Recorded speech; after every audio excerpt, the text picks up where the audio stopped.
Hi friends, welcome back to my channel. Friends, ಇದು ನನ್ನ weight loss ಜರ್ನಿಯ day second ಆಗಿರುತ್ತೆ. ಇನ್ನು ನಾನಿಲ್ಲಿ ಬೆಳಿಗ್ಗೆ ಬೇಗನೆ ಎದ್ದು ವಾಕಿಗೆ ಬಂದಿದ್ದೀನಿ. ನಿನ್ನೆ ಡೇ ಒನ್ನಲ್ಲಿ ವಾಕ್ನ ಸ್ಕಿಪ್ ಮಾಡಿದೆ, ಅಂದರೆ ಸ್ವಲ್ಪ ಲೇಟಾಗಿ ಎದ್ದಿದ್ದರಿಂದ ಮಾಡ್ಕೊಳ್ಳೋದಕ್ಕಾಗಲಿಲ್ಲ. ಇವತ್ತು ಸ್ವಲ್ಪ ಬೇಗನೆ ಎದ್ದು 5:15ಗೆ ನಾನು ವಾಕ್ನ ಸ್ಟಾರ್ಟ್ ಮಾಡಿದೆ. 5:15 6:15 ಅಷ್ಟರಲ್ಲಿ ವಾಕ್ ಮುಗಿಸ್ಕೊಂಡು ಮನೆಗೆ ಬರ್ತೀನಿ. ಅಂದರೆ ತೀರಾ ಫಾಸ್ಟಾಗೂ ನಡೆಯೋಕ್ಕೆ ಹೋಗಲ್ಲ, ತೀರಾ ಸ್ಲೋಲಿಗೂ ನಡೆಯೋಕ್ಕೆ ಹೋಗಲ್ಲ, ಮೀಡಿಯಮ್ ಒಂದು ನಡಿಗೆನ ನಡೀತೀನಿ. ಹಾಗಾಗಿ ಅಷ್ಟು ಏನು ತೀರಾ ಫಾಸ್ಟಾಗಿ ನಡೆದ್ರೂ ಸ್ವಲ್ಪ ಸುಸ್ತು ಆಯಾಸ ಅನ್ನೋದಾಗತ್ತೆ. ಸ್ಲೋ ಆಗಿ ನಡೆದ್ರೂ ನಾವೇನು ಸ್ವೆಪ್ಟ್ ಆಗಲ್ಲ. ಮಧ್ಯದಲ್ಲಿ ಒಂದು ಆವ್ರೇಜಲ್ಲಿ ನಡೀತು ಅಂತ ಅಂದರೆ ನಮಗೆ ಸ್ವೆಪ್ಟು ಕೂಡ ಆಗುತ್ತೆ, ಸ್ವಲ್ಪ ವಾಕು ಕೂಡ ಚೆನ್ನಾಗಿ ಮಾಡ್ದಂಗೆ ಅಂತ ಅನಿಸುತ್ತೆ. ವಾಕ್ ಮುಗಿಸ್ಕೊಂಡು ಬಂದು ನಾನಿಲ್ಲಿ ಬ್ರಷ್ ಮಾಡ್ತಾಯಿದ್ದೀನಿ. ಡಿಟಾಕ್ಸ್ ವಾಟರ್ ಎಲ್ಲ ತೊಗೋಬೇಕಲ್ಲ, ಹಾಗಾಗಿ ಬ್ರಷ್ ಮಾಡಿ ಸ್ವಲ್ಪ ನೀರು ಕುಡಿದು ಅದಾದ ನಂತರ ನನ್ನ ಡೈಲಿ ರೊಟೀನ್ನ ಸ್ಟಾರ್ಟ್ ಮಾಡೋಣ ಅಂತ ಅಂದ್ಕೊಂಡಿರೋದು. ಅದಕ್ಕೂ ಮುಂಚೆ ಖಾಲಿ ಹೊಟ್ಟೆನಲ್ಲಿ ವೆಯ್ಟ್ ಚೆಕ್ ಮಾಡೋಣ ಅಂತೇಳಿ ಮಾಡ್ತಾಯಿದ್ದೀನಿ. ನಿನ್ನೆ ನಾನು ವೆಯ್ಟ್ ಚೆಕ್ ಮಾಡಿ ತಿಳಿಸಿದ್ದೀನಿ ಎಷ್ಟಿದೆ ನನ್ನ ಪ್ರೆಸೆಂಟ್ ವೆಯ್ಟ್ ಅಂತ. ನಾನು ಸ್ಟಾಪ್ ಮಾಡಿದ್ಮೇಲೆ ವೆಯ್ಟ್ ಲಾಸ್ ಜರ್ನಿನ 1ರಿಂದ 1.5 kg ಅಷ್ಟು ವೆಯ್ಟ್ ಗೇನ್ ಆಗಿತ್ತು. ನಿನ್ನೆ 78.20 ಇತ್ತು. ಇನ್ನು ಒಂದು ದಿನದಲ್ಲಿ ನೀವು ನೋಡ್ತಾ ಇರ್ಬೋದು 77.85 ಇದೆ. ಅಂದರೆ 350 ಗ್ರಾಮಷ್ಟು ಒಂದು ದಿನದಲ್ಲಿ ಕಡಿಮೆ ಆಗಿದೆ, 350 ಗ್ರಾಮು ಕಡಿಮೆ ಆಗಿದೆ. ಅಂದರೆ ದೇಹದಲ್ಲಿ ವಾಟರ್ ಇರುತ್ತಲ್ಲ, ಆ ಒಂದು ವಾಟರ್ ಲೆವೆಲ್ ಕಡಿಮೆ ಆದಂಗೆ. ಮತ್ತು ನಾವು ಏನು ಊಟನ ಪ್ರತಿನಿತ್ಯ ಬೆಳಗ್ಗೆ ಮಧ್ಯಾಹ್ನ ಸಂಜೆ ಜಾಸ್ತಿ ಊಟನ ತೊಗೊಂಡಿರ್ತೀವಿ, ಸಡನ್ನಾಗಿ ಕಡಿಮೆ ಕ್ವಾಂಟಿಟಿ ಊಟಕ್ಕೆ ಬಂತು ಅಂತ ಅಂದಾಗ ಆಟೋಮೆಟಿಕ್ಕಾಗಿ ವೆಯ್ಟ್ ಕಡಿಮೆ ತೋರಿಸುತ್ತೆ ಒಂದು ದಿನದಲ್ಲೇ.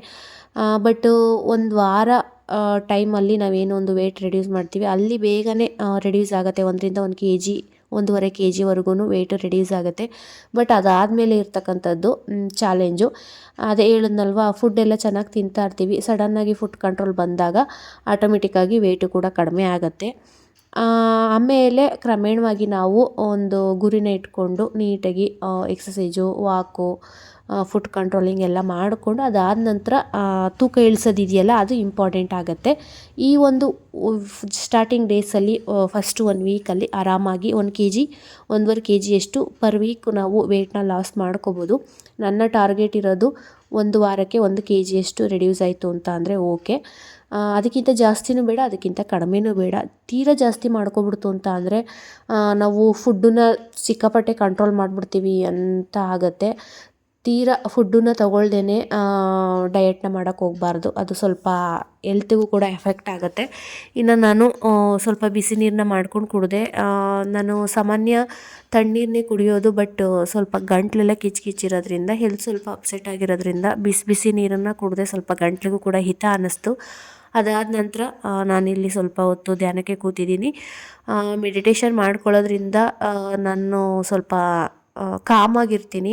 ಬೆಳಗ್ಗೆಯಿಂದ ಸಂಜೆವರೆಗೂ ದಿನ ಚೆನ್ನಾಗಿರುತ್ತೆ. ಮತ್ತು ಅಷ್ಟು ಕೋಪ ಅನ್ನೋದು, ಮತ್ತು ಈಗ ಸ್ವಲ್ಪ ಫುಡ್ ಕಂಟ್ರೋಲೆಲ್ಲ ಮಾಡ್ತಾ ಬರ್ತೀವಲ್ವ, ಫುಡ್ಡನ್ನ ಕಂಟ್ರೋಲ್ ಮಾಡಿದಷ್ಟು, ಹೊಟ್ಟೆಗೆ ಊಟ ಕೊಡದೇ ಇದ್ದಷ್ಟು, ಹಶ್ವು ಜಾಸ್ತಿ ಆದಷ್ಟು ಸ್ವಲ್ಪ ಕೋಪ ಎಲ್ಲ ಬರೋದು ಚಾನ್ಸಸ್ ಇರುತ್ತೆ. ಹಾಗಾಗಿ ಅದಕ್ಕೆಲ್ಲ ಒಂದು ಮೆಡಿಷನ್ ಅಂತ ಅಂದರೆ ಮೆಡಿಟೇಷನ್ ಅಂತಲೇ ಹೇಳ್ಬೋದು.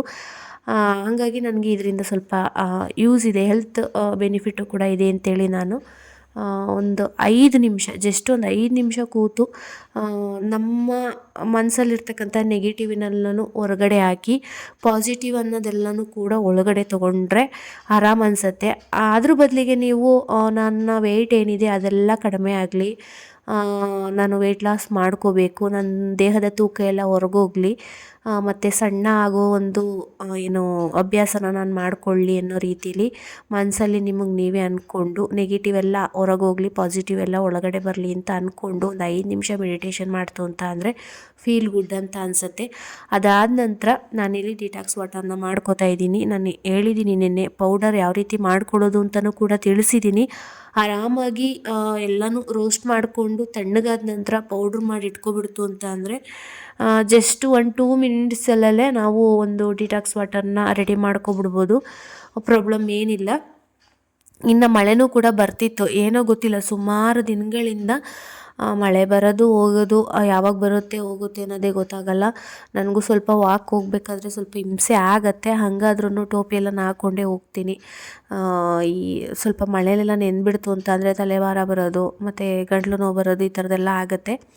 ಇನ್ನು ನಾನೇನು ಪೌಡರ್ ಮಾಡಿ ಇಟ್ಕೊಂಡಿದ್ದೀನಲ್ವ, ಮೆಣಸು, ಜೀರಿಗೆ, ಅಜ್ವೈನು, ಚಕ್ಕೆ ಮತ್ತು ಸೋಂಪು ಇದನ್ನೆಲ್ಲ ಹಾಕ್ಕೊಂಡು ಮಾಡ್ಕೊಂಡಿದ್ದೀನಲ್ವ, ಸ್ವಲ್ಪ ಹಿತ ಅನಿಸುತ್ತೆ ಕುಡಿಬೇಕಾದ್ರೆ. ಈ ಒಂದು ವೆದರ್ಗೂ ಕೂಡ ಸ್ವಲ್ಪ ಹೆಲ್ತ್ಗೆ ಒಳ್ಳೆಯದೇನೆ ಅಂತಲೇ ಹೇಳ್ಬೋದು. ಅದಾದ ನಂತರ ನಾನಿಲ್ಲಿ ಮಾಲ್ಟನ್ನ ಮಾಡ್ತಾಯಿದ್ದೀನಿ. ಇನ್ನು ನಮ್ಮನೆಯವ್ರನ್ನೂ ಕೂಡ ವಾಕ್ ಹೋಗೋದಕ್ಕೆ ಹೇಳಿಸ್ದೆ. ಬಟ್ ಅವರು ಮಳೆ ಬರ್ತಿರೋ ಕಾರಣ ವಾಕ್ ಹೋಗಲಿಲ್ಲ. ಅಂದರೆ ಅವರು 6:30ಇಂದ 7:30ವರೆಗೂ ವಾಕ್ ಹೋಗಿದ್ದು ಬರ್ತಾರೆ. ಅದಾದಮೇಲೆ ಡ್ಯೂಟಿಗೆ ಹೋಗೋದು. ನಾನು ಸ್ವಲ್ಪ ಬೇಗ ಹೋಗಿದ್ದು ಬಂದು ಅವ್ರನ್ನ ಎಬ್ಬಿಸಿ ವಾಕಕ್ಕೆ ಕಳಿಸೋದು. ಬಟ್ ಅವರು ಇವತ್ತು ಮಳೆ ಇರೋ ಕಾರಣ ಹೋಗೋಕ್ಕಾಗಲಿಲ್ಲ. ಸರಿ ಆಯಿತು ಅಂತೇಳಿ ಮಾಲ್ಟ್ ಏನು ಮಾಡ್ತಿದ್ದೆ ಡೈಲಿ ಅದನ್ನು ಮಾಡಿದ್ದೀನಿ. ನಿನ್ನೆ ಮಾಡಲಿಲ್ಲ, ಸ್ಕಿಪ್ ಆಯಿತು. ಅಂದರೆ ನಿನ್ನೆ ವಾಕ್ ಹೋಗಲಿಲ್ವಲ್ಲ, ಬೇಗ ಎದ್ದೇಳಲಿಲ್ಲ ಅಂತ ಅಂದರೆ ಆ ಕೆಲಸಗಳು ಇನ್ ಟೈಮ್ಗೆ ಆಗೋದಿಲ್ಲ. ಬೇಗ ಎದ್ದೇಳ್ತು ಅಂತ ಅಂದರೆ ಕೆಲಸಗಳೆಲ್ಲ 10 ಗಂಟೆ 11 ಗಂಟೆಯಲ್ಲೆಲ್ಲ ಮುಗ್ದೋಗುತ್ತೆ. ಇನ್ನು ಮಧ್ಯಾಹ್ನದ ಅಡುಗೆ ಮಾಡ್ಕೊಬಿಡ್ತು ಅಂತ ಅಂದರೆ ಇನ್ನು ಸಂಜೆಗೇನಷ್ಟು ರಿಸ್ಕ್ ಅಂತ ಅನಿಸಲ್ಲ. ಇನ್ನು ಸಂಜೆವರೆಗೂ ಫ್ರೀಯಾಗಿರ್ಬೋದು. ಆ ಫ್ರೀ ಟೈಮಲ್ಲಿ ನನ್ನ ಎಕ್ಸ್ಟ್ರಾ ಕೆಲಸಗಳೇನಾರ ಇದ್ದರೆ ಆ ಕೆಲಸಗಳನ್ನ ಮಾಡ್ಕೋತೀನಿ. ಅದಾದ ನಂತರ ಫೋನು ವೀಡಿಯೋ ಮಾಡ್ಕೊಬಿಟ್ರೆ ಮುಗಿಯಲ್ಲ. ಇದನ್ನೆಲ್ಲ ಕ್ಲಿಪ್ಪಿಂಗ್ಸ್ ಎಲ್ಲನೂ ನಾನು ಜೋಡಿಸಿ ಎಡಿಟಿಂಗ್ ಎಲ್ಲ ಮಾಡ್ಕೋಬೇಕು. ಅದರದ್ದೆಲ್ಲ ಕೆಲಸ ಇರುತ್ತೆ, ಅದನ್ನೆಲ್ಲ ಮಾಡ್ಕೋತಿರ್ತೀನಿ. ಹಾಗಾಗಿ ನನಗೆ ಬೆಳಗ್ಗೆಯಿಂದ ಸಂಜೆವರೆಗೂ ಅಷ್ಟೇನು ಫ್ರೀ ಅನಿಸಲ್ಲ. ಬಟ್ ಇವತ್ತು ಸ್ವಲ್ಪ ಹೆಲ್ತ್ ಪ್ರಾಬ್ಲಮ್ ಇರೋದ್ರಿಂದ ಅಲ್ಲಲ್ಲೇ ಕೆಲಸಗಳೆಲ್ಲ ಮುಗಿಸ್ಕೊಂಡು ಸ್ವಲ್ಪ ರೆಸ್ಟು ಕೂಡ ಮಾಡಿದೆ. ಇನ್ನು ಸಣ್ಣ ಗ್ಲಾಸಲ್ಲಿ ನಾನು ಕೂಡ ಸ್ವಲ್ಪ ಗಂಜಿನ ಮಾಡ್ಕೊಂಡು ಕುಡಿದೆ. ನಾನು ಗಂಜಿದು ಕೂಡ ವೀಡಿಯೋನ ನಾನು ಯಾವ ರೀತಿ ಮಾಡ್ಕೊಳ್ಳೋದು ಅಂತೂ ಕೂಡ ಸಪ್ರೇಟಾಗಿ ವೀಡಿಯೋ ಮಾಡಿದ್ದೀನಿ. ಏನೇನು ಐಟಮ್ ಹಾಕಿ ಎಷ್ಟೆಷ್ಟು ಪ್ರಮಾಣದಲ್ಲಿ ಹಾಕಿ ಮನೆಯಲ್ಲೇ ಮಾಡ್ಕೋಬೋದು ಆರಾಮಾಗಿ. ಜೀನಿ, ಮಾಲ್ಟ್ ಪೌಡರು ಯಾವುದ್ಯಾವುದೋ ಬರುತ್ತಲ್ಲ ಅದನ್ನೆಲ್ಲ ತೊಗೊಳೋದ್ರ ಬದಲು ಮನೆಯಲ್ಲೇ ಆರಾಮಾಗಿ ಮಾಡ್ಕೊಳ್ತು ಅಂತ ಅಂದರೆ ಸಾಲ್ಟ್ ಹಾಕ್ಕೊಂಡೋ ಇಲ್ಲ ಅಂದರೆ ಬೆಲ್ಲದ ಪೌಡರ್ ಹಾಕ್ಕೊಂಡೋ ಈ ಒಂದು ಮಾಲ್ಟನ್ನ ಮಾಡ್ಕೋಬೋದು. ತುಂಬಾ ಒಳ್ಳೆಯದು. ಮನೇಲಿ ಯಾರಾದರೂ ಶುಗರ್ ಪೇಷಂಟ್ ಇತ್ತು ಅಂತ ಅಂದರೆ, BP ಪೇಷಂಟ್ ಇತ್ತು ಅಂತ ಅಂದರೆ, ಇಲ್ಲ ಅಂದರೆ ಏನಾದರೂ ನಿಮಗೆ ಹೆಲ್ತ್ ಇಶ್ಯೂಸ್ ಇತ್ತು, ಇಲ್ಲ ನೆಕ್ಸ್ಟ್ ಯಾವುದೇ ರೀತಿಯ ಹೆಲ್ತ್ ಇಶ್ಯೂಸ್ ಬರಬಾರ್ದು ಅಂತಲೂ ಕೂಡ ನೀವು ಒಂದು ಮಾಲ್ಟ್ ಪೌಡರ್ನ ಮಾಡ್ಕೊತು ಅಂದರೆ ಆರಾಮಾಗಿ ಮನೆ ಜನ ಎಲ್ಲರೂ ಕೂಡ ಯೂಸ್ ಮಾಡ್ಬೋದು. ಈವನ್ ಮಕ್ಳಿಗೂ ಕೂಡ ಕೊಡ್ಬೋದು, ಪ್ರಾಬ್ಲಮ್ ಏನಿಲ್ಲ. ಸಪ್ಪೆ ಅಂದರೆ ಉಪ್ಪಿನ ಪುಡಿ ಹಾಕ್ಕೊಂಡಾರು ಮಾಡ್ಕೋಬೋದು, ಇಲ್ಲಾಂದರೆ ಬೆಲ್ಲದ ಪೌಡರ್ ಆದ್ರೂ ಕೂಡ ಹಾಕ್ಕೊಂಡು ಮಾಡ್ಕೊತು ಅಂತ ಅಂದರೆ ಸೇಮ್ ಪಾಯಸದ ಥರನೇ ಇರುತ್ತೆ. ನಾನು ಕೂಡ ಮಾಡಿಕೊಂಡು ಸಣ್ಣ ಗ್ಲಾಸಲ್ಲಿ ಒಂದು ಗ್ಲಾಸ್ನ ಕುಡಿದೆ. ಇನ್ನು ಬೆಳಗಿನ ತಿಂಡಿಗೆ ಬೆಂಡೆಕಾಯಿ ಇತ್ತು. ಬೆಂಡೆಕಾಯಿನ ಜಸ್ಟ್ ಡ್ರೈ ಫ್ರೈ ಮಾಡ್ತು ಅಂತ ಅಂದರೆ ಲೈಕ್ ಮಾಡಿ ತಿನ್ನಲ್ಲ. ಸ್ವಲ್ಪ ಮಸಾಲ ಹುಳಿ ಎಲ್ಲನೂ ಸೇರಿಸಿ ಮಾಡ್ತು ಅಂತ ಅಂದರೆ ಇಷ್ಟಪಟ್ಟು ತಿಂತಾರೆ. ಅದಕ್ಕಾಗಿ ನಾನು ಅದ್ರ ಜೊತೆಗೆ ಚಪಾತಿ ಮತ್ತು ಬೆಂಡೆಕಾಯಿ ಗೊಜ್ಜನ್ನ ಮಾಡಿಕೊಂಡೆ. ಲೈಟಾಗಿ ಮಸಾಲ ರುಬ್ಬಿ ಗೊಜ್ಜನ್ನ ಮಾಡಿಕೊಂಡೆ. ಮತ್ತು ಇವತ್ತು ಆಷಾಢ ಅಮಾವಾಸ್ಯೆ ಆಗಿರೋದ್ರಿಂದ ಪೂಜೆ ಮಾಡೋಣ ಅಂತೇಳಿ ಮನೆಯೆಲ್ಲ ಒರೆಸಿ ಪೂಜೆ ಮುಗಿಸಿ ಅದಾದ ನಂತರ ನಾನಿಲ್ಲಿ ಮೆಂತ್ಯ ನೀರನ್ನ ಕುಡಿತಾ ಇದ್ದೀನಿ. ಮೆಂತ್ಯ ನೀರನ್ನ ಕುಡಿದು ಒಂದು ಅರ್ಧ ಗಂಟೆ ಬಿಟ್ಟು ನಂತರ ತಿಂಡಿನ ಮಾಡಿಕೊಂಡೆ. ಅಂದರೆ ಟೈಮ್ ಆಗಿತ್ತಲ್ಲ, ಮೆಂತ್ಯ ನೀರನ್ನ ಸ್ವಲ್ಪ ಲೇಟಾಗಿ ತೊಗೊಂಡೆ. ಹಾಗಾಗಿ ಒಂದು ½ ಅನ್ ಅವರ್ ಗ್ಯಾಪ್ ಕೊಟ್ಟು ನಾನು ತಿಂಡಿನ ತಿಂದೆ. ತಿಂಡಿಗೆ ಒಂದು ಚಪಾತಿ, ಅದ್ರ ಜೊತೆಗೆ ಬೆಂಡೆಕಾಯಿ ಪಲ್ಯನ ಜಾಸ್ತಿ ತೊಗೊಂಡೆ. ಬೆಳಿಗ್ಗೆ ಒಂದು ಅರ್ಧ ಗ್ಲಾಸಷ್ಟು ಮಾಲ್ಟನ್ನ ಕುಡ್ದಿದ್ನಲ್ಲ, ಅಂದರೆ ಗಂಜಿನ ಕುಡ್ದಿದ್ನಲ್ವ, ಹಾಗಾಗಿ ಒಂದು ಚಪಾತಿ ಸಾಕಾಗಿತ್ತು. ಅದ್ರ ಜೊತೆಗೆ ಸ್ವಲ್ಪ ಜಾಸ್ತಿ ಬೆಂಡೆಕಾಯಿನ ತೊಗೊಂಡಿದ್ದೀನಿ. ನಾವು ಏನಾದರೂ ಈ ಥರ ತಿಂಡಿನ ಪ್ರಿಪೇರ್ ಮಾಡಿಕೊಂಡಾಗ ಪಲ್ಯದ ಐಟಮ್ ಏನಿರುತ್ತೆ, ಸೊಪ್ಪಿನ ಪಲ್ಯ ಆಗಿರ್ಬೋದು, ತರಕಾರಿ ಪಲ್ಯಗಳಾಗಿರ್ಬೋದು, ಇಲ್ಲ ಅಂದರೆ ಈ ಥರ ಏನೇ ಡ್ರೈ ಫ್ರೈನೋ ಗೊಜ್ಜು ಏನು ಮಾಡಿರ್ತೀವಿ ಆ ಥರದನ್ನು ಸ್ವಲ್ಪ ಕ್ವಾಂಟಿಟಿ ಜಾಸ್ತಿ ತೊಗೊಂಡು, ಇನ್ನು ಎಕ್ಸ್ಟ್ರಾ ಅದಕ್ಕೆ ರೊಟ್ಟಿ, ಚಪಾತಿ, ಇಡ್ಲಿ, ದೋಸೆ ಏನು ಮಾಡ್ಕೊಂಡಿರ್ತೀವಿ ಅದನ್ನು ಕಡಿಮೆ ಪ್ರಮಾಣದಲ್ಲಿ ತೊಗೋಬೇಕು. ತರಕಾರಿಗಳನ್ನ, ಸೊಪ್ಪುಗಳನ್ನ ಜಾಸ್ತಿ ತೊಗೊಬಿಡ್ತು ಅಂತ ಅಂದರೆ ಈ ಬೇರೆ ಐಟಮು ಅಷ್ಟು ಬೇಕು ಅಂತ ಅನಿಸಲ್ಲ. ಹಾಗಾಗಿ ನಾನು ಒಂದು ಚಪಾತಿಗೆ 1-2 ಚಪಾತಿಯಷ್ಟೇ ತಿನ್ಬೋದು, ಅಷ್ಟು ಬೆಂಡೆಕಾಯಿ ಗೊಜ್ಜನ್ನ ತೊಗೊಂಡೆ. ಅದಾದ ನಂತರ ನಾನಿಲ್ಲಿ ಸ್ವಲ್ಪ ಗಂಟ್ಲು ನೋವು ಇನ್ನೂ ಹಂಗೆ ಇತ್ತು. ಬಿಸಿ ನೀರನ್ನ ಮಾಡಿಕೊಂಡು ಕುಡಿತಾ ಇದ್ದೀನಿ. ಬಿಸಿನೀರು ಮಾಡ್ಕೊಂಡು ಕುಡಿದು ಅದಾದ ನಂತರ ಅದ್ರ ಜೊತೆಗೆ ಟ್ಯಾಬ್ಲೆಟ್ನು ಕೂಡ ತೊಗೊಳ್ಳೋಣ, ಇಲ್ಲ ಅಂತ ಅಂದರೆ ಕಡಿಮೆ ಆಗೋದಿಲ್ಲ. ಇನ್ನು ನಾನು ನನ್ನ ಬೆಳಗಿನ ಕೆಲಸಗಳನ್ನ ಕಂಪ್ಲೀಟ್ ಮಾಡ್ಕೊಳ್ಳೋದಕ್ಕಾಗಲ್ಲ, ಮನೆ ಕೆಲಸಗಳೆಲ್ಲ ಇರುತ್ತೆ. ಇಲ್ಲ ಅಂದರೆ ಸಿಕ್ಕಾಪಟ್ಟೆ ಗಂಟ್ಲು ನೋವು ಬಂದುಬಿಡ್ತು ಅಂತ ಅಂದರೆ ಯಾವುದು ಕೂಡ ಕಂಪ್ಲೀಟ್ ಮಾಡೋಕ್ಕಾಗಲ್ಲ ಅಂಥೇಳಿ ಮಾತ್ರೆನ ತೊಗೊಂಡೆ. ಇನ್ನು ಮಾತ್ರೆ ಅಷ್ಟಾಗಿ ತೊಗೊಳೋದಕ್ಕೆ ಹೋಗಲ್ಲ ನಾನು. ನಿನ್ನೆಯಿಂದನೂ ಕೂಡ ಸ್ವಲ್ಪ ಕಂಟ್ರೋಲ್ ಮಾಡ್ಕೋತಿದ್ದೆ. ಯಾಕಂತಂದರೆ ಟ್ಯಾಬ್ಲೆಟ್ನ ತೊಗೊಬಿಟ್ರೆ ಬೈತಾರೆ ಮನೇಲಿ, ಯಾವುದಕ್ಕೊಂದಕ್ಕೂ ಟ್ಯಾಬ್ಲೆಟ್ ತೊಗೋತೀಯಲ್ಲ ಅಂತೇಳಿ. ವಿಕ್ಸು ಮತ್ತು ಬಿಸಿ ನೀರು ಇದನ್ನೆಲ್ಲ ತೊಗೋತಾ ಇದ್ದೆ. ಬಟ್ ಕಡಿಮೆ ಆಗಿಲ್ಲ ಅಂಥೇಳಿ ಸರಿ ಒಂದು ಮಾತ್ರೆ ತೊಗೊಳ್ಳೋಣ ಅಂಥೇಳಿ ತೊಗೊಂಡಿದ್ದೀನಿ. ಇನ್ನು ಫ್ರೆಂಡ್ಸ್, ಸುಮಾರಷ್ಟು ಜನ ಸಬ್ಸ್ಕ್ರೈಬ್ ಮಾಡ್ಕೊಂಡಿದ್ದೀರಾ ಹೊಸದಾಗಿ, ಎಲ್ರಿಗೂ ಕೂಡ ಥ್ಯಾಂಕ್ಸ್ನ ತಿಳಿಸ್ತೀನಿ. ಇನ್ನು ಕೆಲವೊಂದಷ್ಟು ಜನ ಕಮೆಂಟ್ಸಲ್ಲಿ ಸುಮಾರು ಕಮೆಂಟ್ ಮುಖಾಂತರ ತಿಳಿಸಿದ್ದೀರಿ ಬೇರೆ ಬೇರೆ ವಿಚಾರಗಳನ್ನ. ನಾನೇನಕ್ಕೆ ವೀಡಿಯೋಸ್ನ ಮಾಡಲಿಲ್ಲ ಅಂತಲೂ ಕೂಡ ತಿಳಿಸಿದ್ದೀನಿ. ರೀಸನ್ನು ಅದೇ ಚಿಂಟುನ ಟ್ಯೂಷನ್ಗೆ ಕರ್ಕೊಂಡು ಹೋಗ್ತಿದ್ದೆ. ಅದಾದ ನಂತರ ನನಗೆ ಟೈಮು ಬ್ಯಾಲೆನ್ಸ್ ಆಗ್ತಿರಲಿಲ್ಲ. ಸುಮಾರಷ್ಟು ರೀಸನ್ಸ್ ಇತ್ತು, ಹಾಗಾಗಿ ಸ್ಟಾಪ್ ಮಾಡಿದ್ದೆ. ಬಟ್ ವೆಯ್ಟ್ ಏನೂ ಜಾಸ್ತಿ ಆಗಿಲ್ಲ ಅಲ್ವಾ. ಇಲ್ಲಿಂದ ಕಂಟಿನ್ಯೂಸ್ ಆಗಿ ನನ್ನ ಒಂದು ಟಾರ್ಗೆಟ್ ವೆಯ್ಟ್ ಏನಿದೆ ಅಲ್ಲಿಗೆ ರೀಚ್ ಮಾಡೋಣ, ಕಂಪ್ಲೀಟ್ ಮಾಡ್ಕೊಳ್ಳೇಬೇಕು ಅಂತ ಅಂದ್ಕೊಂಡಿದ್ದೀನಿ. ಹಾಗಾಗಿ ಒಂದು ಜರ್ನಿನ ಸ್ಟಾರ್ಟ್ ಮಾಡಿಕೊಂಡು ಬೆಳಗ್ಗೆ ಮಧ್ಯಾಹ್ನ ಸಂಜೆ ನನ್ನ ಫುಡ್ ರೂಟೀನ್ ಏನಿರುತ್ತೆ ಅದನ್ನು ನಾನು ನಿಮಗೆ ಡೀಟೇಲಾಗಿ ತಿಳಿಸ್ತೀನಿ. ಇನ್ನು ಸ್ವಲ್ಪ ರೆಸ್ಟ್ ಮಾಡಿ ಅದಾದ ನಂತರ ಗಂಟ್ಲು ಕಿಚ್ಕಿಚ್ಗೆ ಸ್ವಲ್ಪ ತಲೆನೂ ಕೂಡ ನೋವಿತ್ತು. ಕಾಫಿನ ಈ ನಡುವೆ ಕುಡಿದು ಅಭ್ಯಾಸ ಮಾಡ್ಕೊಂಡ್ಬಿಟ್ಟಿದ್ದೀನಿ. 1 ತಿಂಗಳಿಂದನೂ ಕುಡಿದು ಅಭ್ಯಾಸ ಮಾಡಿದ್ದೀನಿ. ಡೈಲಿ 1 ಟೈಮ್ ತೀರಾ ಬೇಕು ಅಂತ ಅನಿಸಿದಾಗ 2 ಟೈಮು ಕೂಡ ತೊಗೋತಿದ್ದೆ. ಹಾಗಾಗಿ 1 ಟೈಮ್ ಕಾಫಿನ ತೊಗೊಳ್ಳೋಣ ಅಂತೇಳಿ ಸ್ವಲ್ಪ ಕಾಫಿನ ಮಾಡಿಕೊಂಡು ಕುಡಿದೆ. ಅದಾದ ನಂತರ ಮಧ್ಯಾಹ್ನದ ಅಡುಗೆಗೆ ಮನೆಯವರು ಚಪಾತಿ, ಬೆಂಡೆಕಾಯಿ ಗೊಜ್ಜು ಅದೇ ಇತ್ತು, ಅದನ್ನೇ ತಿಂತೀನಿ ಅಂತ ಹೇಳಿದ್ರು. ನಾನಿಲ್ಲಿ ಪಾಲಕ್ ಪನ್ನೀರು ಮತ್ತು ಅದ್ರ ಜೊತೆಗೆ ಓಟ್ಸ್ ದೋಸೆನ ಮಾಡ್ಕೊಳ್ಳೋಣ ಅಂತೇಳಿ ಮಾಡ್ಕೊತಾ ಇದ್ದೀನಿ. ನಿನ್ನೆ ನೈಟೇ ಹಾಲಿತ್ತು ಅಂತೇಳಿ ಹಾಲಿಗೆ ಕಾಯ್ಲಿಕ್ಕಿಟ್ಟು ಒಂದು ನಿಂಬೆಹಣ್ಣನ್ನು ಕಟ್ ಮಾಡಿ ಅದರ ನಿಂಬೆಹಣ್ಣಿನ ರಸನ ಹಿಂಡಿದ ಮೇಲೆ ಈ ರೀತಿ ಹಾಲು ಒಡ್ಕೋತು. ಅದನ್ನು ಒಡ್ಕೊಂಡ ನಂತರ ಸ್ವಲ್ಪ ಸೋಸೋದಕ್ಕೆ ಹಾಕ್ಕೊಂಡು ಏನು ಇದೆಯಲ್ಲ ಈ ಥರ ಬಂದಿದೆಯಲ್ಲ ಒಂದು ಗಟ್ಟಿಯಾಗಿ, ಅದನ್ನು ನೀಟಾಗಿ ತಣ್ಣೀರಲ್ಲಿ ತೊಳ್ಕೊಳ್ಬೇಕು. ತೊಳ್ಕೊಂಡು ಈ ಒಂದು ಕಾಟನ್ ಬಟ್ಟೆಗೆ ಹಾಕ್ಕೊಂಡು ಈ ರೀತಿ ಎಕ್ಸ್ಟ್ರಾ ನೀರೆಲ್ಲನೂ ಕೂಡ ಹಿಂಡ್ಬಿಡ್ತು ಅಂತ ಅಂದರೆ ನಿಂಬೆ ಹುಳಿ ಏನು ಹಿಂಡಿರ್ತೀವಿ ಅದ್ರ ಹುಳಿ ಅಂಶ ಎಲ್ಲ ಹೊಟ್ಟೋಗುತ್ತೆ. ಅದಾದ ನಂತರ ಇದನ್ನು ಒಂದು 2-3 ಅವರು ಈ ರೀತಿ ಒಂದು ಕಲ್ಲನ್ನ ಏರಿ ಇಡ್ತು ಅಂತ ಅಂದರೆ ಎಕ್ಸ್ಟ್ರಾ ನೀರೇನಾದರೂ ಇತ್ತು ಅಂದರೆ ಹೊರಗೆ ಬರುತ್ತೆ. ನಾನು ಇದೇ ರೀತಿ ಮಾಡಿದೆ, ಬಟ್ ಎಕ್ಸ್ಟ್ರಾ ನೀರೇನಿರಲಿಲ್ಲ, ಬಟ್ಟೆಗೆ ಎಲ್ಲ ಹೀರ್ಕೊಂಡಿತ್ತು. ಅದನ್ನು ಹಾಗೆ ತೆಗೆದು ಫ್ರಿಜ್ಜಿಗೆ ಇಟ್ಟಿದ್ದೆ. ಫ್ರೆಶಾಗಿ ಮಾಡಿಕೊಂಡು ಪನ್ನೀರನ್ನ ಮನೇಲೇ ರೆಡಿ ಮಾಡಿಕೊಂಡು ಪಾಲಕ್ ಪನ್ನೀರ್ ಮಾಡ್ಕೊತು ಅಂದರೆ ಆರಾಮಾಗಿ ನಮಗೆ ಪ್ರೋಟೀನು ಸಿಗುತ್ತೆ. ವೆಯ್ಟ್ ಲಾಸ್ ಜರ್ನಿನ ಸ್ಟಾರ್ಟ್ ಮಾಡ್ಕೊಂಡಿದ್ದೀವಿ ಅಂದಾಗ ನಮ್ಮ ದೇಹಕ್ಕೆ ಕಂಪ್ಲೀಟ್ ಆದಂಥ ಒಂದು ಮೀಲ್ ಸಿಗಬೇಕಾಗತ್ತೆ. ಅಂದರೆ ಪ್ರೋಟೀನು, ಫೈಬರು, ಕಾರ್ಬು, ಗುಡ್ ಫ್ಯಾಟು ಇದೆಲ್ಲ ಸಿಗಬೇಕಾಗತ್ತೆ. ಒಂದು ಮೀಲಾದರೂ ಕೂಡ ನಾವು ಕರೆಕ್ಟಾಗಿ ತಿನ್ನಬೇಕಾಗತ್ತೆ. ಅದಕ್ಕೆ ನಾನೇನು ಮಾಡ್ತಾಯಿದ್ದೀನಿ ಅಂತ ಅಂದರೆ ಬೆಳಗಿನ ಟೈಮು ಲೈಟ್ ಫುಡ್ಡು, ಮಧ್ಯಾಹ್ನ ಹೆವಿ ಫುಡ್ಡು, ಸಂಜೆ ಲೈಟ್ ಫುಡ್ಡು ಈ ರೀತಿ ಮಾಡ್ಕೊಳ್ಳೋಣ ಅಂತ ಅಂದ್ಕೊಂಡಿದ್ದೀನಿ. 2 ಟೈಮು ಲೈಟ್ ಫುಡ್ ಇತ್ತು ಅಂದರೆ ಮಧ್ಯಾಹ್ನ 1 ಟೈಮು ಹೆವಿ ಫುಡ್ ಇರಬೇಕು. ಬೆಳಗಿನ ತಿಂಡಿನೂ ಕೂಡ ಜಾಸ್ತಿ ತಿನ್ನೋದಕ್ಕೆ ಹೋಗಬಾರ್ದು, ನೈಟ್ ಊಟನೂ ಕೂಡ ಜಾಸ್ತಿ ಮಾಡೋದಕ್ಕೆ ಹೋಗಬಾರ್ದು. ಹಂಗಾಗಿ ಮಧ್ಯಾಹ್ನದ ಊಟನ ಸ್ವಲ್ಪ ಕಂಪ್ಲೀಟಾಗಿ ಮಾಡ್ಕೊಳ್ಳೋಣ ಅಂತೇಳಿ. ನಾನಿಲ್ಲಿ ಪ್ರೋಟೀನ್ ಸಿಗಬೇಕಲ್ವ ನಮಗೆ, ಹಾಗಾಗಿ ಒಂದು ಪನ್ನೀರನ್ನ ಪ್ರೋಟೀನ್ ಅಂಶ ಇರೋದ್ರಿಂದ ಪಾಲಕ್ ಪನ್ನೀರನ್ನ ಮಾಡ್ಕೋತಾ ಇರೋದು. ಇನ್ನು ಇದರಲ್ಲಿ ವೆಯ್ಟ್ ಲಾಸ್ ಮಾಡ್ಕೋಬೇಕು ಅಂತ ಅಂದಾಗ ವೆಜಿಟೇರಿಯನ್ನು, ನಾನ್ ವೆಜಿಟೇರಿಯನ್ನು 2 ಕ್ಯಾಟಗರಿಯವರು ಇರ್ತಾರೆ. ನಾನ್ ವೆಜಿಟೇರಿಯನ್ನು ವೆಜ್ಜು ನಾನ್ ವೆಜ್ ಎರಡೂ ಕೂಡ ತಿನ್ನೋದ್ರಿಂದ ಮೊಟ್ಟೆ, ಮಾಂಸ, ಮೀನು ಇದನ್ನೆಲ್ಲ ತಿನ್ನೋದ್ರಿಂದ ಪ್ರೋಟೀನ್ ಸಿಗುತ್ತೆ. ಬಟ್ ವೆಜಿಟೇರಿಯನ್ ಅವ್ರಿಗೆ ಈ ಪನ್ನೀರು ಮತ್ತು ಚೀಸು, ಒಂದು ಸೋಯಾ ಚಂಕ್ಸ್ ಇದೆಲ್ಲ ಇದೆಯಲ್ಲ ಇದರಲ್ಲಿ ಪ್ರೋಟೀನ್ ಅಂಶ ಇರುತ್ತೆ. ಹಾಗಾಗಿ ಅದನ್ನು ಯೂಸ್ ಮಾಡ್ಬೋದು. ಇನ್ನು ಸೋಯಾ ಚಂಕ್ಸ್ ಇದೆಲ್ಲ ಯಾವ ರೀತಿ ಯೂಸ್ ಮಾಡೋದು, ಎಷ್ಟೆಷ್ಟು ಪ್ರಮಾಣದಲ್ಲಿ ತೊಗೊಳ್ಳೋದು ಅಂತೆಲ್ಲ ಡೇ ಬೈ ಡೇ ನಾನು ತಿಳಿಸ್ತೀನಿ ಆ ಒಂದು ರೆಸಿಪಿ ಮಾಡಿದಾಗ. ಇನ್ನು ನಾನು ನನ್ನ ಒಂದು ಬೆಳಗ್ಗೆಯಿಂದ ಸಂಜೆವರೆಗೂ ನನ್ನ ಒಂದು ವೆಯ್ಟ್ ಲಾಸ್ ಜರ್ನಿ ಯಾವ ರೀತಿ ಇರುತ್ತೆ ಅಂತ ವಿತ್ ಫುಡ್ಡು ಜೊತೆನೂ ಕೂಡ ನಾನು ತೋರಿಸ್ತಿದ್ದೀನಿ. ಫುಡ್ಡುದೇ ಬೇರೆ ಸಪ್ರೇಟಾಗಿ ವಿಡಿಯೋ ಮಾಡಿ ಅಪ್ಲೋಡ್ ಮಾಡೋದಕ್ಕಾಗಲ್ಲ. ಜಸ್ಟ್ ಸಿಂಪಲ್ಲಾಗಿ ಎಕ್ಸ್ಪ್ಲೇನ್ ಮಾಡಿಕೊಂಡು ನಿಮ್ಮ ಜೊತೆ ಶೇರ್ ಮಾಡ್ತಾಯಿದ್ದೀನಿ. ಹಾಗಾಗಿ ಸ್ವಲ್ಪ ವಿಡಿಯೋನೂ ಕೂಡ ಲೆಂತಿ ಅಂತ ಅನಿಸುತ್ತೆ. ಬಟ್ ಯಾವ ರೀತಿ ಮಾಡ್ಕೊಳ್ಳೋದು ಅಂತಲೂ ಕೂಡ ಕೆಲವೊಬ್ಬರಿಗೆ ಗೊತ್ತಿರಲ್ಲ, ಅಂಥವರಿಗೆ ಯೂಸ್ ಆಗುತ್ತೆ.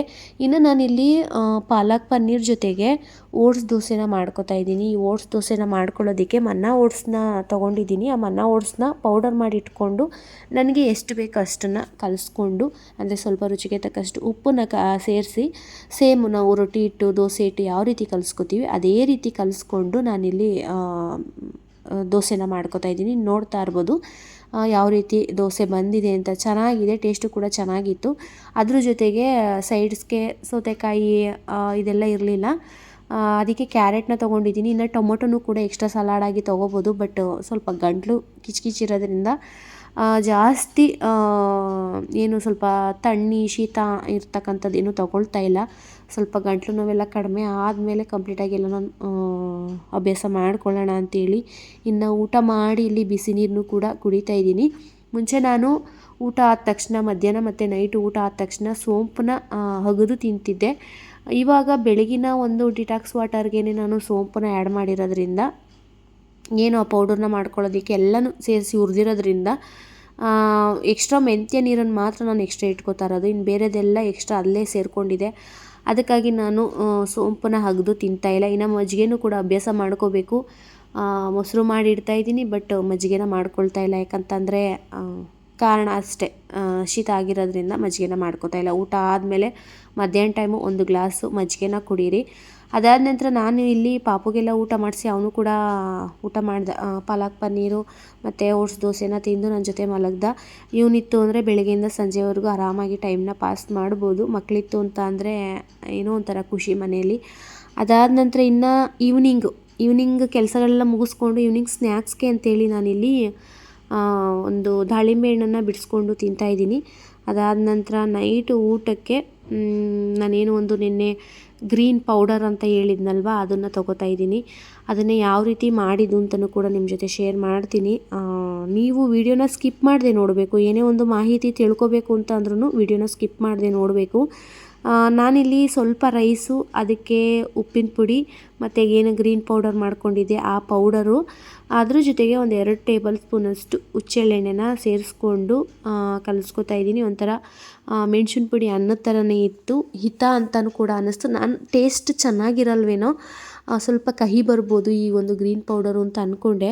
ನಿನ್ನೆ ಮೊಟ್ಟೆಗೆ ಹಾಕ್ಕೊಂಡಾಗ ಹಂಗೆ ಸ್ವಲ್ಪ ಕಹಿ ಅನ್ನಿಸ್ತು, ಬಟ್ ಆ ರೀತಿ ಕಹಿ ಏನಿಲ್ಲ, ಸಖತ್ತಾಗಿತ್ತು. ಈ ಗ್ರೀನ್ ಪೌಡರ್ನ ಮಾಡ್ಕೊಳ್ಳೋದಕ್ಕೆ ನಾನು ಇಲ್ಲಿ ನುಗ್ಗೆ ಸೊಪ್ಪು ಮತ್ತು ಕರಿಬೇವಿನ ಸೊಪ್ಪನ್ನು ಬಳಸ್ಕೊಂಡಿದ್ದೀನಿ. ಒಂದಷ್ಟು ನುಗ್ಗೆ ಸೊಪ್ಪನ್ನ ಬಿಡಿಸಿಟ್ಕೊಂಡು ಎಷ್ಟು ನುಗ್ಗೆ ಸೊಪ್ಪನ್ನ ತೊಗೊಂಡಿದ್ವಿ ಅದರಲ್ಲಿ ಅರ್ಧದಷ್ಟು ಕರಿಬೇವಿನ ಸೊಪ್ಪನ್ನ ನಾನು ಸ್ವಲ್ಪ ಒಣಗಿಸ್ಕೊಂಡೆ. ಈಗ ಸ್ವಲ್ಪ ಬಿಸಿಲು ಇಲ್ದಿರೋ ಕಾರಣ ಅಷ್ಟು ಒಣಗ್ತಿರ್ಲಿಲ್ಲ, ಸ್ವಲ್ಪ ಸುಮಾರಾಗಿ ಒಣಗ್ತಿತ್ತು. ಅದನ್ನು ನಾನೇನು ಮಾಡಿದೆ ಅಂದರೆ ಒಂದು ಬಾಣಲಿಗೆ ಹಾಕ್ಕೊಂಡು ಲೈಟಾಗಿ ಬಾಡಿಸ್ಕೊಂಡ ನಂತರ ಕಂಪ್ಲೀಟಾಗಿ ನಾನು ಪೌಡರ್ ಮಾಡ್ಕೋಬೋದು. ಅಷ್ಟು ಸ್ವಲ್ಪ ಕ್ರಿಸ್ಪಿಯಾಗಿ ಇರಲಿಲ್ಲ ಸೊಪ್ಪು ಅಂತ ಅಂದರೆ ಕಂಪ್ಲೀಟಾಗಿ ಪೌಡ್ರ್ ಮಾಡ್ಕೊಳ್ಳೋದಕ್ಕೆ ಆಗಲ್ಲ ಅಂಥೇಳಿ ಸ್ವಲ್ಪ ಬಾಡಿಸ್ಕೊಂಡೆ ಲೈಟಾಗಿ. ಒಂದು 2-3 ದಿನ ಒಣಗಿಸ್ದೆ ಟ್ರೈ ಮಾಡಿ, ಬಟ್ ಅದು ಸರಿಯಾಗಿ ಒಣಗಲಿಲ್ಲ. ಬಿಸಿಲಿಲ್ಲದ ಕಾರಣ ಸ್ವಲ್ಪ ಬಾಡಿಸ್ಕೊಂಡು ಅದಾದ ನಂತರ ನಾನು ಪೌಡರ್ ಮಾಡಿ ಇಟ್ಕೊಂಡಿದ್ದೀನಿ. ಈ ಒಂದು ಪೌಡರ್ನ ಅಂದರೆ ಒಂದು ನುಗ್ಗೆ ಸೊಪ್ಪು ಮತ್ತು ಕರಿಬೇವಿನ ಸೊಪ್ಪಿನ ಪೌಡರ್ನ ಕುಡಿಯೋದ್ರಿಂದ ನಮ್ಮ ಕೊಲೆಸ್ಟ್ರಾಲು ಆಟೋಮೆಟಿಕ್ಕಾಗಿ ಕಡಿಮೆ ಆಗುತ್ತೆ. ಮತ್ತು ನುಗ್ಗೆ ಸೊಪ್ಪಿನ ಪಲ್ಯ ಮತ್ತು ಸಾಂಬಾರೆಲ್ಲ ಊಟ ಮಾಡ್ತು ಅಂತ ಅಂದಾಗ ನಮಗೆ ಲೂಸ್ ಮೋಷನ್ ಆಗುತ್ತೆ. ಆ ರೀತಿ ಆಗ್ತು ಅಂದರೆ ತುಂಬಾ ಒಳ್ಳೆಯದು. ಹೊಟ್ಟೆಲಿರ್ತಕ್ಕಂಥ ಕೆಟ್ಟ ವಿಷಕಾರಿ ಅಂಶ ಎಲ್ಲನೂ ಹೊರ ಹಾಕುತ್ತೆ ಒಂದು ಮೋಷನಿಂದ. ಹಾಗಾಗಿ ಈ ಒಂದು ಪೌಡರ್ನ ಮಾಡಿಟ್ಕೋತು ಅಂತ ಅಂದರೆ ಕರಿಬೇವಿನ ಸೊಪ್ಪು, ನುಗ್ಗೆ ಸೊಪ್ಪು ಎರಡೂ ಕೂಡ ಹೆಲ್ತ್ ಬೆನಿಫಿಟ್ಟೇ. ಸ್ಕಿನ್ಗೂ ಒಳ್ಳೆಯದು, ಕಣ್ಣಿಗೂ ಒಳ್ಳೆಯದು, ಹೇರ್ಗೂ ಒಳ್ಳೆಯದು, ಮತ್ತು ನಮ್ಮ ಬಾಡಿ ಹೆಲ್ತ್ಗೂ ಕೂಡ ತುಂಬಾ ಒಳ್ಳೆಯದು. ಹಾಗಾಗಿ ನಾನು ಸ್ವಲ್ಪ ಮಾತ್ರೆ ಎಲ್ಲ ತೊಗೊಂಡಿದ್ನಲ್ವ, ರೊಟ್ಟಿ ಚಪಾತಿ ಇದನ್ನೇ ತಿಂದರೆ ಸ್ವಲ್ಪ ಸುಸ್ತಾಗ್ಬೋದು ಅಂತೇಳಿ ಸ್ವಲ್ಪ ರೈಸ್, ಒಂದು ಬೌಲಷ್ಟು ರೈಸ್ನ ತೊಗೊಂಡು ಅದಕ್ಕೆ ಈ ಒಂದು ಪುಡಿನ ಹಾಕ್ಕೊಂಡು ತಿಂತಾಯಿದ್ದೀನಿ. ನಾನು ಟೇಸ್ಟ್ ಚೆನ್ನಾಗಿರಲ್ವೇನೋ ಅಂತ ಅಂದ್ಕೊಂಡೆ, ಬಟ್ ಟೇಸ್ಟ್ ಅಂತೂ ಸಿಕ್ಕಾಪಟ್ಟೆ ಚೆನ್ನಾಗಿತ್ತು. ಮೆಣಸಿನ ಪುಡಿ ಅನ್ನ ತಿಂತೀವಲ್ಲ, ಹುಚ್ಚೆಳ್ಳೆಣ್ಣೆ ಹಾಕ್ಕೊಂಡು ಅದೇ ರೀತಿ ಇತ್ತು. ನಾನು ಸ್ವಲ್ಪ ಚಿಟಿಕೆ ಮೆಣಸಿನ ಪುಡಿನ ಹಾಕ್ಕೊಂಡಿದ್ರಂತೂ ಇನ್ನೂ ಟೇಸ್ಟು ಸೂಪರಾಗಿರ್ತಿತ್ತು. ಹುಚ್ಚೆಳ್ಳೆಣ್ಣೆ ಕಾಂಬಿನೇಷನ್ಗಂತೂ ಸಿಕ್ಕಾಪಟ್ಟೆ ಲೈಕ್ ಆಯಿತು ನನಗೆ.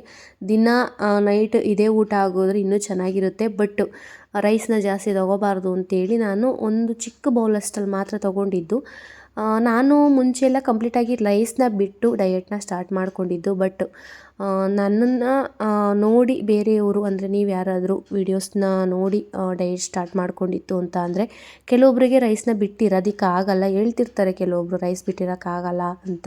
ಅಂಥವ್ರಿಗೂ ಕೂಡ ಯೂಸ್ ಆಗಬೇಕಲ್ವ. ಹಾಗಾಗಿ ಎಷ್ಟೆಷ್ಟು ತೊಗೋಬೇಕು ಪ್ರಮಾಣ, ಇಷ್ಟಿಷ್ಟೇ ತೊಗೊಂಡು ತಿನ್ನಬೇಕು. ಕಣ್ಣಾಳ್ತಿಯಲ್ಲಿ ನೋಡ್ಕೊತು ಅಂದರೆ ನಿಮಗೆ ಗೊತ್ತಾಗುತ್ತೆ ನಾನು ಎಷ್ಟು ತೊಗೊಂಡಿದ್ದೀನಿ ಅಂತ.